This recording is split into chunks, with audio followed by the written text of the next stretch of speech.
Hello, welcome back to the AOC Malta Cyber Series Masters. Now we are getting into the finals between the Rift Kings and Edge.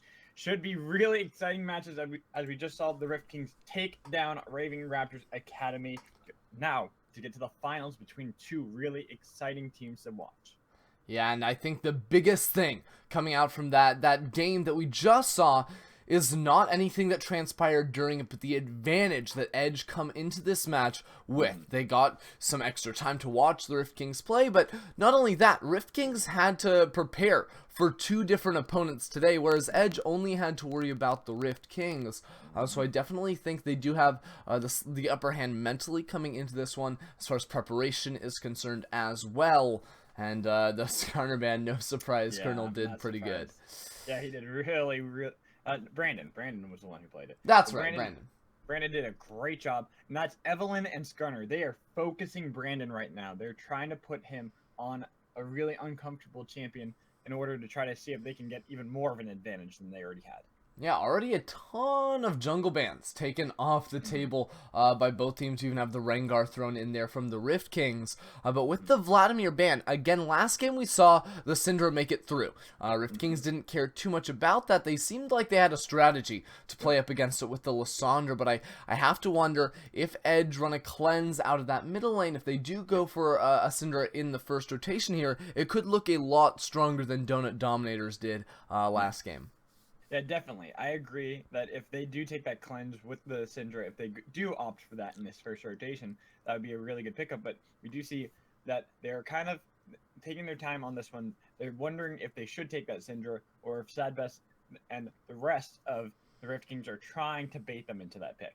I still feel like it is a strong enough pick to warrant a first rotation of that, because you also have to consider, well, what if you let it go through and Rift Kings grab it next rotation? Does Edge have anything necessarily prepared to play into that? We'll have to see. Yeah, we'll have to see the Maokai taken away from Colonel by Armia for that top lane. And that's going to be an interesting thing to see what Colonel's going to pull off now. Because we saw that he was behind, sure he was behind in lane, got the solo killed by Delrith, but he ended up being that tank that they needed that just sat there and absorbed so much damage without really caring about what was going on. Yeah, it was all about just being those giant team fighters, giant tanks out of the top lane, and there we go. That's what it's gonna be. Now we have to see, does Edge have anything, because they banned out the Vladimir. They can't play that themselves, and they do have a Maokai to try and get onto the Syndra in the backline come these team fights or these skirmishes that break out around the dragons. But what is gonna be the rest of their response? Yeah, it will be really interesting to see as we see a Mumu locked in for Brandon. Yeah, Brandon played that last week as well in part one of the semifinals. We're going to call it part one and then part two for the game we just saw here today. And it Didn't did they pick work. up a loss in that game? No, I believe that one did result in the win for those guys. There were some long games they had, and it looked all right. I don't think it was anything out of this world. Just a big team fighter, once again, one of those power farming junglers that really unlocks his full potential once he does reach that level 6 breaking point. Yeah, that is very true, especially with Courage of the Colossus being so strong. If he hits that bandage toss and it's in a team fight, he gets a massive shield because everyone's going to be nearby. And then the follow-up from the Curse of the Sad Mummy, that's going to be just absolutely devastating. And Edge already going ahead and draft their dual lane right here. So not showing their hand as to what they want to run in that middle lane just yet. It's kind of a weak 2 versus 2, and All-Star Ezreal not really known for dominating in the laning phase. So Rift King's going to really have the pick of the litter and can draft a very punishing dual lane down bottom, because once again, the carries of this game, we're not going to look too much towards the top lanes to make the impact. Yeah, they already took that Caitlyn, which is really strong, and now the Karma to really Yeah. poke at that Alistar and try to force them out of lane. Yeah, really, really strong 2v2 there, Caitlyn Karma. Definitely going to be good. Not to mention the Karma also going to enable Brandon to have an easier time to get into those team fights, can maybe kite away if they see an engagement coming in from a Maokai and whatnot. So I do like that from the Rift Kings to take up against the weak lane that Edge already drafted down bottom. But I do like this Lee Sin that we see Washed Up Kid picking up to go against the kind of immobile Caitlyn and Syndra. Yeah, I think the Lee Sin is really going to be focusing this Whoa. middle lane heavily, and this is what I really like. I do like that rise up against the Syndra. Not only do you have, the shield built into your kit, but the point-and-click CC is so devastating up against these immobile carries, especially in that middle lane with the Syndra. Get the root down and set up for Washed Up Kid to come around, loop around with a Ward Hop, Dragon's Rage, knock him into your actual mid laner, and that is what the focus is going to be from Edge. Yeah, that is exactly what I was going to say. Great pickup on that rise. Going to make it so worth it for this team comp, and especially trying to get Sad Best or Squad, just completely obliterate them before they can even do anything. Now, we still have to see the top lane for Colonel. We haven't really seen what he's been planning. There hasn't been any tellings. So, could we see the Nautilus? Ooh, or... I would expect Whoa. another tank. There's no setup for a Yasuo. They go for it anyways. They're going... Maybe that tank Yasuo? I mean... But it doesn't work as much anymore. I really don't know. That's gonna be definitely a strange one up Courage of there. the Colossus, Yasuo. I have actually seen this.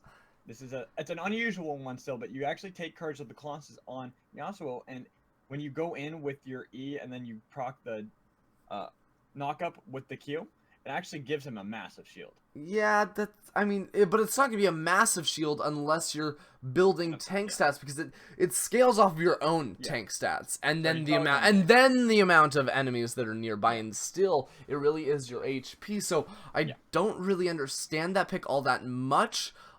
Maybe if we don't know if he's going for Courage of the Colossus just yet. We're gonna have to wait and see.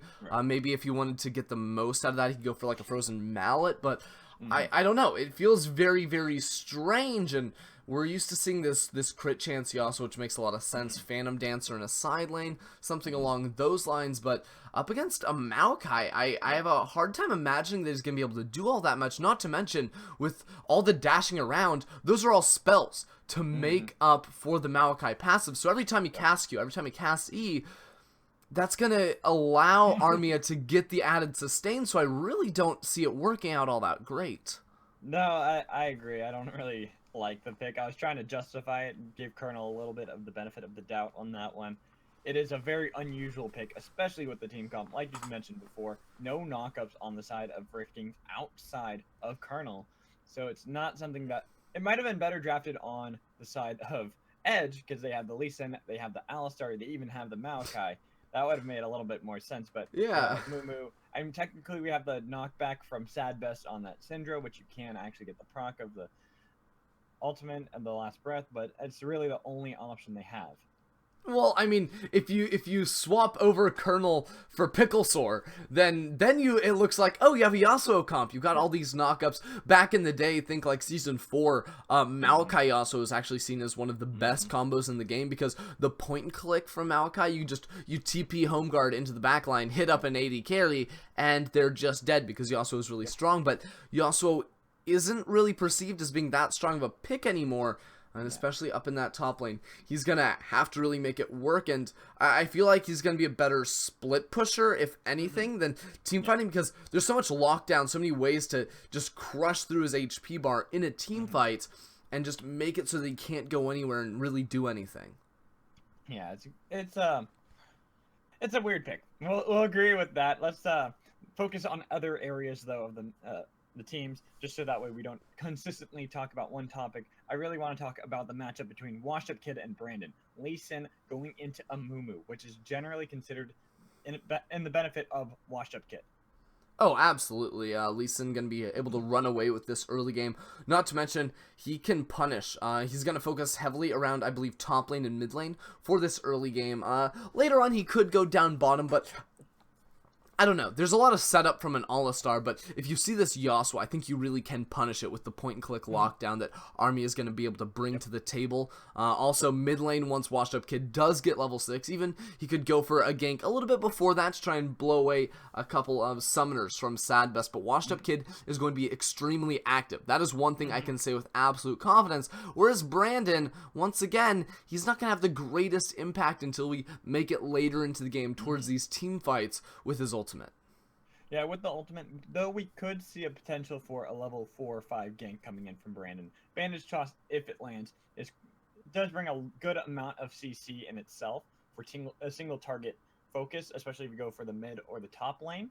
So we could technically see it there. Would be unusual. You usually see a Mumu's try to rush to get level 6, get that Curse of the Sad Mummy so they can make even more impactful games. But as we load up onto the Rift, I just want to make a quick shout out to our sponsors, AOC Gaming, Go, Malta Tourism Authority, Esports Gaming.bet, Miney, GT Omega Racing, and the Gamers Lounge. Thank you so much for sponsoring this tournament so that we can bring this to you guys right now.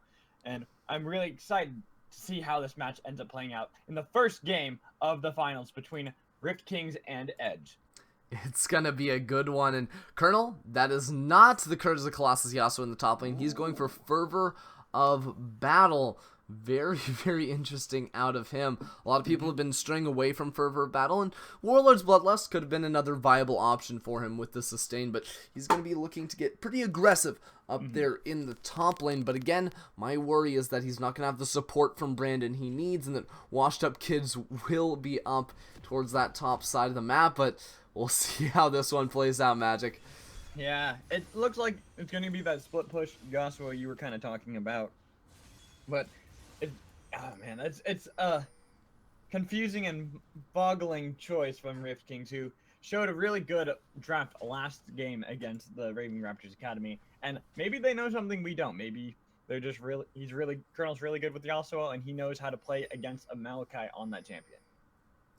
We'll have to see. That's it. And, you know, you're thanking all the guys behind the scenes, but I know there's a lot of people that actually played in this tournament the whole way through that are in chat right now. And thanks to you guys for making it absolutely fantastic. You guys put up a ton of really good fights, and especially if you made it to these top 4 teams, huge congratulations to you, because those guys looked absolutely powerful teams, undefeated during the group stages, the bracket stage, and then making it all the way here. Rift Kings versus Edge. It really does come down to this, and pretty clearly the best 2 teams we have in this tournament. Yeah, for sure. Great teams coming into this, and I'm excited for this matchup as well as the third place matchups that we will eventually see between Raving Raptors Academy and Hayes. 2, like you said, great teams that made it to the semifinals, only dropping their wins in the semifinals. So it was quite a matchup seeing all the teams play in the semifinals. Yeah, both teams got some good vision down in the top side. Now with the buff spawning a little bit sooner than everything else, just the way that works, you pretty much only start on either red buff or blue buff, so it's a lot easier to ward the enemy jungle, and it's harder to path interestingly, basically path to confuse your enemy jungler. So if you do get the deep vision, like the ward on the blue side blue buff, the red side red buff right now, you know that both those junglers start on the bottom side of the map. The thing that you might not necessarily know is that Washed Up Kid didn't go for the 2 camp level 3. He's pathing up towards this top side, wanting to get over to Colonel quite soon. Yeah, and he might be spotted out by the ward. He's about to time out. Let's see. He will get spotted out briefly, just for half a second. It got him right as he entered the brush, but I don't know if Rift Kings actually saw that pop up. Well, typically, you'd see the Rift Kings or a team that got a good ward like that ping him out when they do see him. Yeah. But because it was only for a fraction of a second, we don't necessarily know they spotted him out. We'll give him the benefit of the doubt and say that they did. But Washed Up Kid, maybe he knows as well, because he's pathing over towards that red buff. And he's pathing towards the red buff. Again, probably went over that vision for half a second as I was looking at the minimap, and he would have appeared for only a fraction of a second again, and I don't think he was spotted out, so maybe they missed him when he was up for only that fraction of a second before, too. As we see him we got it. He does get the steal. Ooh, that's going to really hurt Brandon. Yeah, well, it's not going to hurt Brandon all that much, minus the experience that he does lose for it. The red buff, not going to matter all that much, but because now he's forced to recall, you know, he's only got, 500 gold or whatnot, that's boots, and he's not even going to be ganking all that much. On the squad, though. They're going for a lot of poke on to the bot lane of squad. They're trying to see if they can turn this around. There's the exhaust. They get the headshot. He is going to... Is he going to drop the Jingles? Jingles does pick up the kill on the Panda. Now Caitlyn Snow is in a bad spot. A squad and Jingles. They're looking to see if they can finish off so Caitlyn Snow. I don't think they're going to go that far, though, because it is still an Alistar under a tower. Yeah, Caitlyn Snow did have Flash up as well. And the heal coming through from Squad. Not too sure about that. He was getting focused by the minions, and he would have died had he not. Oh, but look at Washed Up Kid looking for the kill onto Squad. A really easy target, no summoners. Caitlyn Snow securing that kill for them, as we see.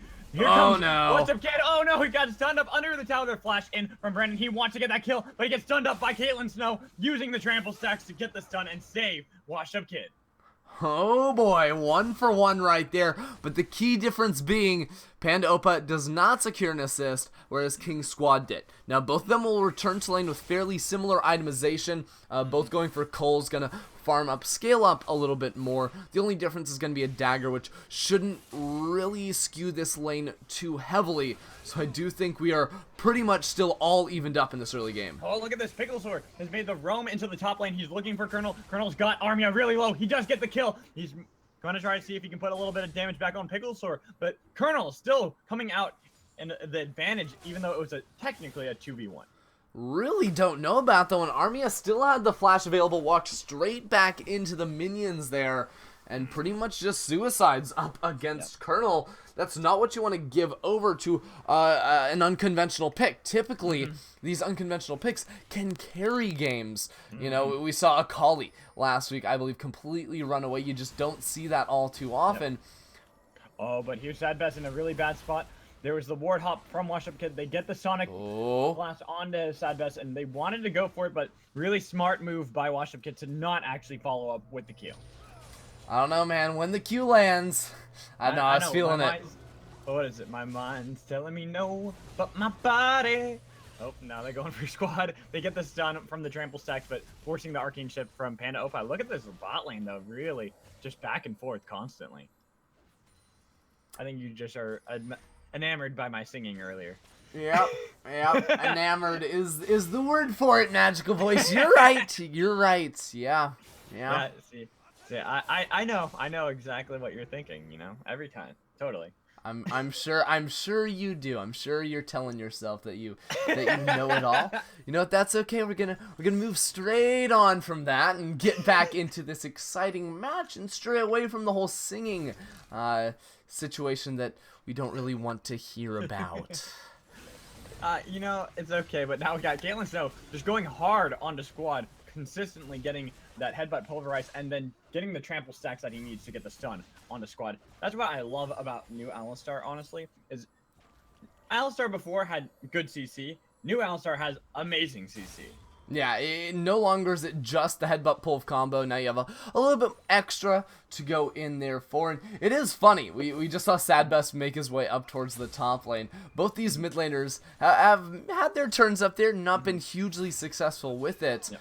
But I do think that Picklesword spent more time up there, and that's partially why he's down considerably more in CS in that 1-versus-1 matchup. But on the flip side, down bottom, Panda Opa is making up for that. So again, very, very even during this early game, but I think the big advantages for Rich Kings is one, that Colonel is winning this top lane, the lane that we were kind of questioning, and two, that you do have the assist in the pocket of King Squad to make up for his lack in CS.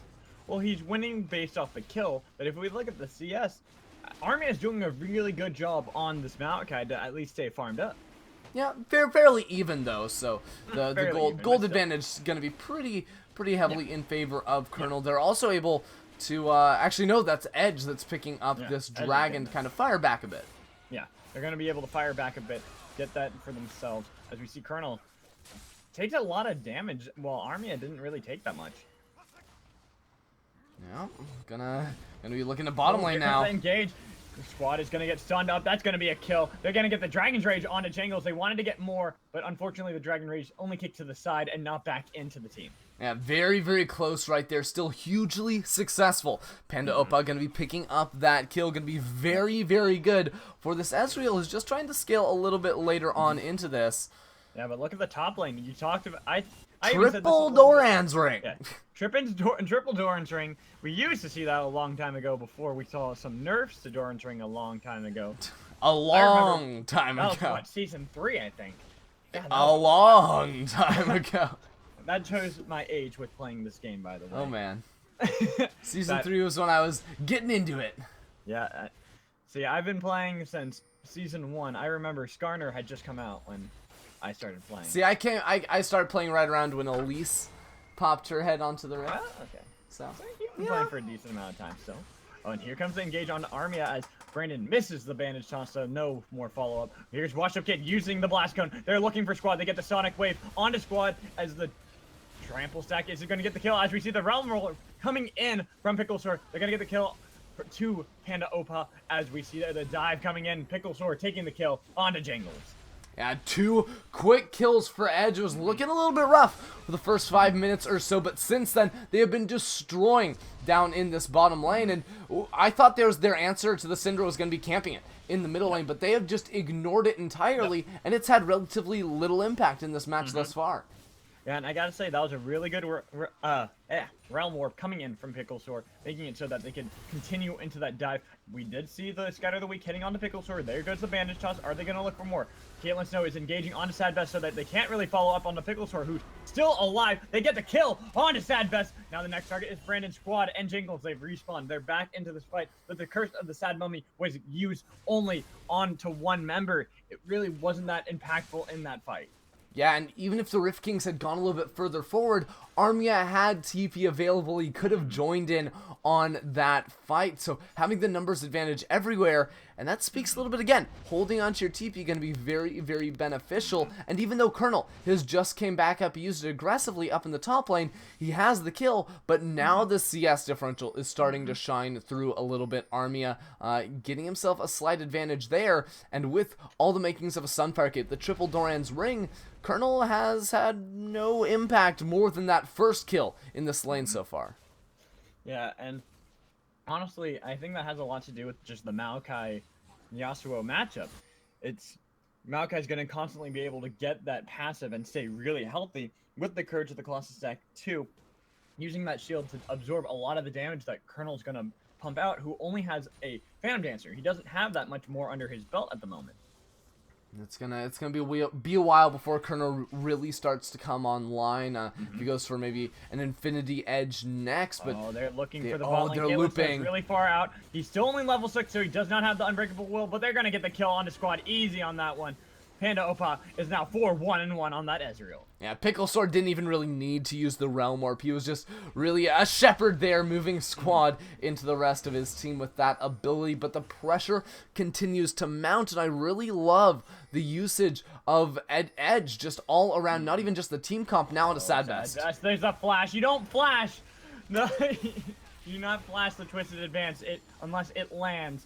Unfortunately, Sadbest has learned the hard way as Caitlyn Snow is looking for a dive under Brandon, under this mid lane tower. They get the kill, and look at this Armia. He's looking for Jangles under the tier 2. They're going to be able to pick up that kill. Then Opa gets the kill. Colonel, he's just a little too late to help his team as they are just taking this away. They are just rolling over the Rift Kings right now.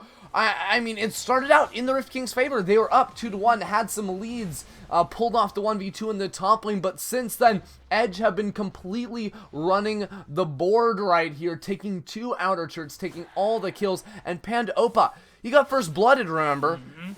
First blooded in a 2v2 down bottom lane. He is absolutely popping off with a little help from his mid laner and jungler. Yeah, and honestly, it's kind of surprising, but a lot on Washed Up Kids still, is that we were expecting Panda Opa and Caitlyn Snow to have a hard time in this bot lane Squad into Jangles. But Caitlyn Snow, he answered that by being very aggressive on this Alistar, constantly looking for headbutt pulverizes on a Squad, making sure they couldn't be pressured, couldn't be poked out. And then Washed Up Kid was able to get in there easy to help them secure kills. Well, they never really had a laning phase after that first death, because then all of a sudden Edge just brought down everyone towards the lane. Now they've been able to rotate top. Rotating top, they're looking for Colonel. They get the trample stacks onto Caitlyn Snow. There's the stun onto Colonel. Colonel's going to try to see if he can turn this around, but look at this. Washed Up Kids here. Oh, the flash for the Dragon's Rage. Really good by Colonel as the Curse of the Sad Mummy is used defensively to stop any dive that could possibly go onto Colonel. Yeah, I was trying to buy time for Jangles and Sadbest to make it up there, but just not able to do it nearly fast enough right there. Going to be still a win for Edge as they blow the flash from Colonel, get the ultimate out from Brandon. The Realm Warp is up from Pickle Sword. They might look for the engage. They're not going to use it. The Wind Wall used by Colonel, but it might have been a little too late. As we see Wash Up Kid, he's diving onto Brandon. They get the kill. They have a lot of damage put onto Colonel. They get the kill onto Colonel. Really good trade on the tower aggro. Squad. They're able to get that, and now we see Squad. He's fighting Armia in that bot lane. He's trying to see if he can get away. They're going to get this top tower. Sadbest is in the area. He wants to get Wash Up Kid. Really good dodge by Wash Up Kid to dodge away from the balls that Sadbest has. Yeah, and that's the thing. Rift Kings, they're still fighting for this top lane turret. They had the option, if they wanted to, they could have traded for an Infernal Drake, but they still lose out up your top lane. Oh, the flash from Pickle Sword. They're looking for Sadbest. They get him. Squad is probably going to die. Oh, man. Being dove by Armia. Here comes the sapling. Is it going to be able to pick it? No. He wants this so bad. He wants it so bad. Ace in the hole. Not going to pick up the kill. Armia barely alive after that one as well, but getting all the summoners away from Squad. They're running away with this game right now. Get the red buff, get everything they could ever possibly want.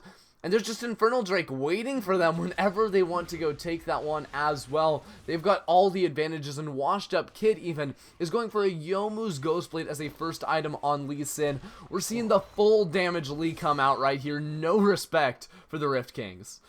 Well, it's 7,000 gold difference. It's 15 minutes in. This is absolutely monstrous coming out from Edge. And we talked about them having an advantage, knowing the playstyle of Kings going into this already. And they're really showing that they know how to play against Rift Kings. Well, they're just showing that they know how to play. They're even sneaking away that Infernal Drake as we speak. Maybe a little bit over-aggressive, but still, the Rift Kings don't know. It's too late. I think they do know, actually. They don't. Have the vision. I know they had the vision. I don't think they were confident enough to go into that. I think they were afraid that they were getting baited in. They didn't have vision there, actually, because there's a control ward in the Dragon Pit, and there was actually no wards when he actually started that. They weren't actually close enough to see it until Sadbest got there right at the very end. Got it. Yep, you're right. Oh. Watch him, kid. He's getting really low. Oh, boy. Really good dodge out of that one. We didn't see Brandon able to use the Curse of the Sad Bomb. We didn't want to waste it as we see Armia fighting Colonel in that top lane. Armia now has gotten to that tanky point where Colonel really can't do much, and the triple Doran's ring's really helping out Armia. That was a last breath used by Colonel, and Armia is still just fighting this one out, trying to see what he can do. Uses the clap on from the Vengeful Maelstrom, trying to pop it, but he actually does finally drop a little too much disrespect in that top lane. Well, I don't really know why Armio's running away that direction. Had he just passed straight down, the rest of his team would have been there to help. And now here comes the engage. They're looking for Sadbest. They get this done on the Brandon. Brandon flashing out of that one. Didn't want to die. As we see, Jangles was getting zoned away by Washed Up Kid. Yeah, Edge, even without Armia, he's going to be up in 7 seconds. They're playing so damn aggressive. Onto Sadbest. Sadbest tried to turn it around onto Pana Opai, used the Unleashed power, but it wasn't able to get the kill. That's and a almost kill. dropped, as we see Washed Up Kid using the Dragon's Rage to finish the kill on the Colonel. Yeah, the ward hop wasn't even necessary. Now there's a teleport from Armia. Oh, man, this is just unrelenting from Edge, zoning them away. That turret should be gone once the minions show up. Yep, once minions show up, even though there's that line of traps, they all had to back off and forfeit this tower. So that is a tier... I always forget. Tier 2. Okay, that is tier 2. I don't know why I sometimes switch it. I call the first turret, the outer turret is tier 1, the inner is tier 2. Then inhibs are tier 3, and Nexus turrets don't count for anything. Yeah, they're special. That's what I thought. I just wanted to make sure, because for some reason I switch it sometimes, and I realize that afterwards. And hey, that's good. That's good. That's you know, there's a lot of people out there that probably don't know all the terminology around turrets. One of the fun ones I like using is raising towers is actually killing them. Really? That's a weird one. raising. Like, so in history or whatever, like if you conquered like somebody's like village or whatever, you had like some options, like think like Civ 5 or something like that, where like you have the option, you can either like annex the city, like if you want them to join you, or you can raise it and burn it to the ground. So you burn the tower to the ground unless you have like a Zir. I guess if you have a Zir, then you can like annex the other team's tower. That kind of works. Hey, no, this works. We need to bring in this kind of terminology and kind of like cool shoes, right? Yeah. Oh man. Nope, not going there. Nope, not going there. You're not gonna go there right now. We'll go there later. As the Rift Kings lost. They tried to get it there with the empowered Mantra Inner Flame coming in from Jingles to get that Rift Herald, but they weren't able to get it. No, they were not. Oh no. I was trying to say words and I kind of fumbled them, but I brought it back all together. You did. But I don't know if the Rift Kings are going to be able to bring this game back together. Hopefully they can patch over what their big issues in this game for the rest of the series. Yeah. But this is only a best of 3. A lot of finals for League of Legends are performed in like a best of 5 type scenario. But here MCS, maybe time constraints, a little bit of that means that it will just be a best of 3. So if Edge win this, they're at match point. So they're looking for the engage on the Panda Opa. We see Colonel. He wants to get in deep, but he's gotten boy. too far. They're going to be able to get that kill onto him as the rest of the team. They're trying to fall back to the tower while we have Edge. They are putting the pressure on this tier 2 top tower. Is that a Yomu's popped? Yomu's was popped as we do have the engage coming in. They're looking for Sadbest. They're going to get him right away. Brandon went for the engage onto Panda Opa, but he was by himself. He did get the curse of the Sad Mummy, but now he is zoned away from the rest of this team. He does fall. They're going to be able to get this tier 2 top tower. Yeah, they might even look for a little bit more because Squad and Jangles are the only ones alive. Now, there's not a whole lot of minions up, and the death timers are still relatively low, but I think Edge have enough to take this one out. Yeah, they have enough to take this one out. We do see Colonel. He has spawned, but that is going to be a top inhibitor tower already down. They're going for more. They're looking for the inhibitor already. They are not afraid of the Rift Kings at the moment. They're just wailing away at this. They're going to get that 20-minute inhibitor. Yeah, oh, here we go. Brad, they're going in. They want to get him at Colonel. Man. You don't go by yourself. You need the follow-up at Brandon at least. And he falls. And that is just an unfortunate circumstance for the Rift Kings. Not enough follow-up ever for Rift Kings. There would never be enough to follow him up right there to help him out. Because it's just too early in this game for them to even have a chance. They're down 11,000 gold. Even though Edge are sitting on so much money in their pockets right now, there's just still no pressure. There's nothing that the Rift Kings can actually do. Look at the itemization between Panda Opa and King Squad. We are sitting at 2.5 items for Panda. 3 completed items. Squad doesn't even have a Zeal item right now. Wow, that is absolutely That's gross. Devastating. Yeah, that is not something you want to hear about. Ever. When you don't even wish that on your worst enemy. He hasn't even been able to finish his call yet. Oh man, that is just like if you're a TSM fan, you don't wish that on CLG. You just don't do that. That's just too far. That is too far. There are certain times you can take this way too far, and this is definitely one of them. As we see Edge showing their dominance here, and that they deserve to be the champions. And hopefully, when this game ends, we will see the Rift Kings be able to come back with force. Honestly, I have to ask Ender, what can the Rift Kings do in the next game in order to really put down Edge? I think now a lot of times teams think that the draft is their issue and they run away with it and they're like, oh, it was the draft, we don't have to focus on our play.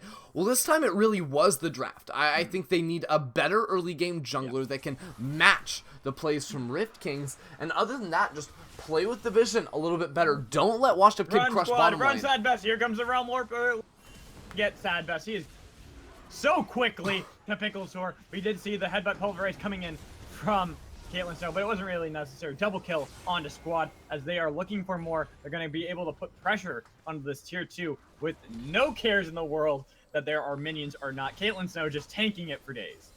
Yeah, this is the beginning of the end here for the Rift Kings. At this point in the game, there's really not that much they can do to come back in this, and a lot of times in these best of series, when you're losing a big game like this, you don't surrender, not necessarily because you think you can come back, but to spend more time to talk with your team. How can we come back in this one? What are we gonna do going into the next game to give ourselves a better chance of things? And again, it comes down to Brandon's jungler choice. He got pinched very hard as far as his pool was concerned.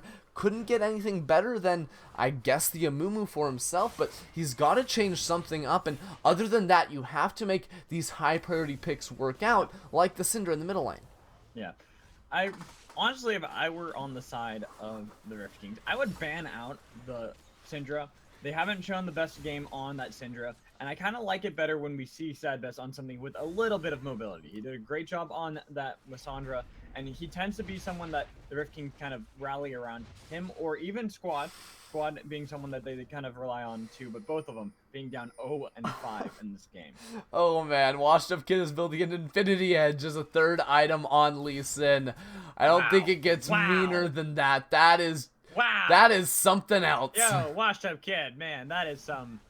That is just some. That is something. I don't know what it is, but definitely falls into the category of a little bit over the top from him. It's funny. It's always fun because the Dragon's Rage does so much damage. It's doing 850 damage right now, and he's only got 2 items. So once you get a little bit more, it can do upwards of 1600 damage. The full AD Lee Sin, always a pleasure. Snow is just zoning away Jangle, Sadbest, and Brandon.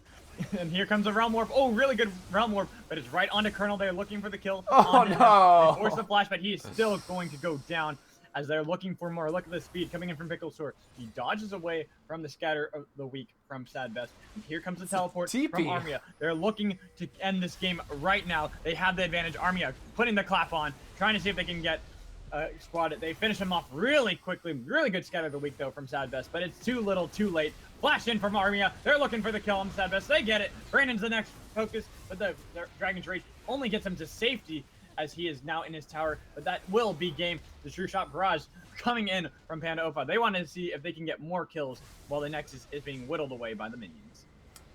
That's it. Game number 1 going over to Edge right there.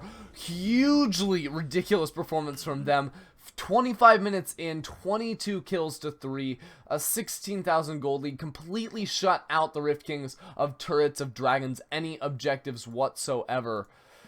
Really ridiculous stuff coming out from them, and it's gonna take a lot for Rift Kings to battle back in another match. Yeah, it really will be, and I really do hope we see Colonel on something a little bit more favorable. That Yasuo, well, it did get that kill on to Armia at first, and did great that way, but it wasn't really that spectacular with the team comp. It really didn't mesh. It was awkward, and honestly, I would like to see him on something better, and maybe even put Brandon, like you said, on a better early game jungler.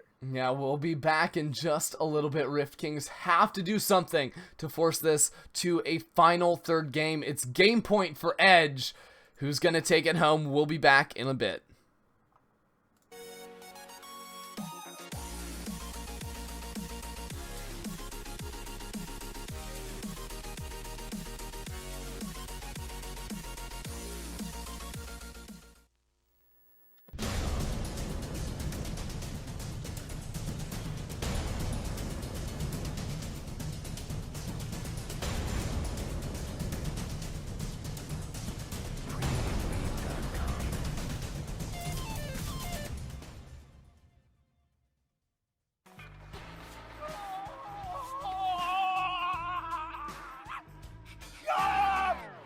All right, got the game.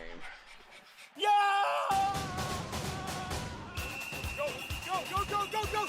Pass the ball! You can look at the ball and walk backwards. You see, that's how you do it.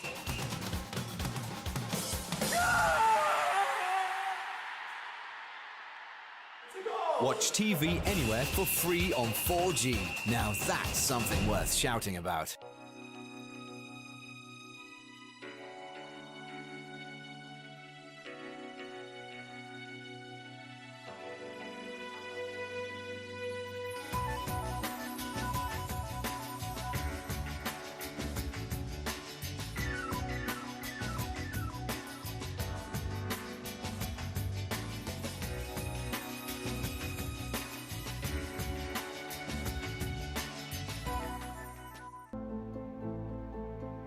What if we could change the way we see the world?